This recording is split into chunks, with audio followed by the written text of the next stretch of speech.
Hello again, it's Kletos. I'm here with another highlight video for the SpyParty Competitive League. I've combined matches from Week 2 and Week 3, so here we go. First up, we have Cameraman as Spy versus Slappy Davis on Newark Veranda, any 5 of 8. At this point in the match, Cameraman's doing pretty darn well. He's got 3 missions done, 2 of them hardtails. He's got progress on Inspect, and he has not been highlighted. He's heading over, likely trying to get to the seduction target. Unfortunately, that conversation is very full, and he just can't quite fit himself in. And lucky for him, Slappy was very focused on the left side, looking for that purloin, looking for cheese microfilms, and luckily, Cameraman gets out of there alive. Next up, we have 4 Liberties as Spy versus Quicklime on Opticon any 5. One common issue new players have is the inability to finish missions. We can see we've got about 40 seconds left and 2 missions to go. He's going to have to really scramble here to get them done. Looks like we can still do contact the double agent, so he's going to head on over to that conversation here. That'll be a nice, quick mission here. And luckily he's low lit, so he'll be able to get away with quite a lot. Unfortunately, double agent ditches, so that's off the table. So we gotta figure out a way to get 2 missions done in 15 seconds. Alright, looks like he's gonna go for Purloin. And then rush into a bug, which is right in front of the sniper, but luckily he's low lit, so you can get away with quite a lot more. And overtime happens, and Quicklime has no option but to shoot the person holding middle statues, which is a very reasonable choice.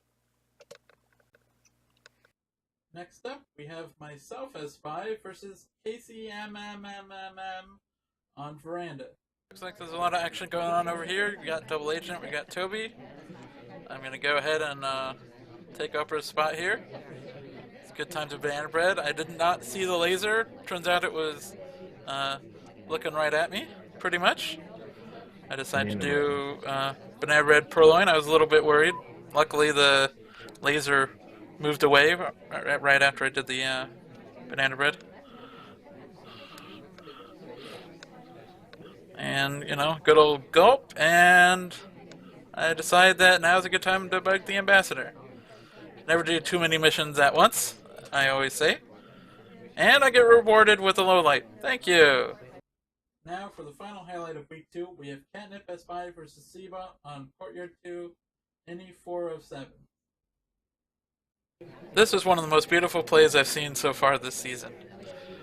Catnip is standing very close to Orange Dress here. So close that when Toby offers a drink to Catnip, it's pretty hard to tell who exactly he was offering a drink to. And now you can see the crash happens. Seabot can't quite decide who it was that was being offered the drink there. And he decides to go for Orange Dress, which is most of the time a wise choice, but that time it was the wrong choice.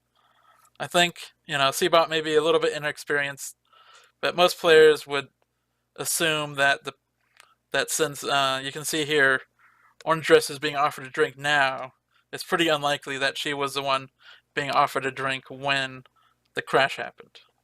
So usually, if you hear a crash or a clank or a coughing, you always want to shoot the person that's running away. Now on to Week 3. We have Warning Track as Spy versus Veranos. Once again, on Courtyard 2, any 4 of 7. Alright, here we have a game where it seems like the AI is doing everything it can to conspire against Veranos. We have the banana bread. Banana bread. The second banana bread. Now we can watch Yellow Danger here. He ends up being on the same side of the statues that the Purloin just happened on. That's always a little bit suspicious. You might imagine that a BB Purloin and run to statues, that's a pretty common move. But it gets worse. Yellow Danger decides that he really likes the statue that the ambassador was just holding.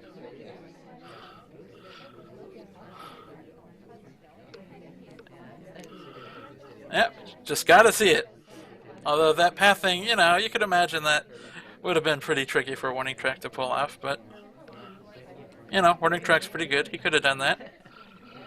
Alright, puts it down. He's got his first fingerprint in the bag. Ambassador had just taken a drink, so next person who takes a drink would also be getting a fingerprint. And look, here we go, Yellow Danger. He decides he's really thirsty. And that's enough to get the shot. It's, you know, unfortunate. Sometimes AI do all the missions, and you just gotta shoot for it. We have a second clip from Warning Track, SPY versus Veranos, this time on Panopticon NE5 of 8. Alright, now Warning Track here is going to give us a little demonstration on how not to do inspect swap. This is a pretty good way to finish a game on Panopticon, particularly because the statue is very well blocked while you're holding it. But normally what you want to do is go in when you have 1 or 2 inspects done already. Unfortunately, Warning Track has all 3 inspects to do, so that's going to eat through his 2 cycles. And he just barely has enough time to swap and get away. Now, the other mistake he makes here is that he leaves almost right away. Let's see, what you want to do is just stay in this position. Even though he has 7 seconds left, just stay there for like 5 of them. It's because even though it's not too realistic, obviously an AI would never stand there for that long. You just gotta block it for as long as you can. Because as soon as Veranos sees that statue, it only takes him about 2 seconds to make a shot. Up next, we have Falcon Hit SPY versus SG Nerf, also known as Snurf, on Ballroom NE4 of 8. Well, I've seen some nasty bugs from Penguin so far this season, but this is one of the most invisible. There's absolutely no way he was going to see that. And that's it for weeks 2 and 3. Thanks for watching. I'll be back again once I find enough highlights to fill another video. See ya!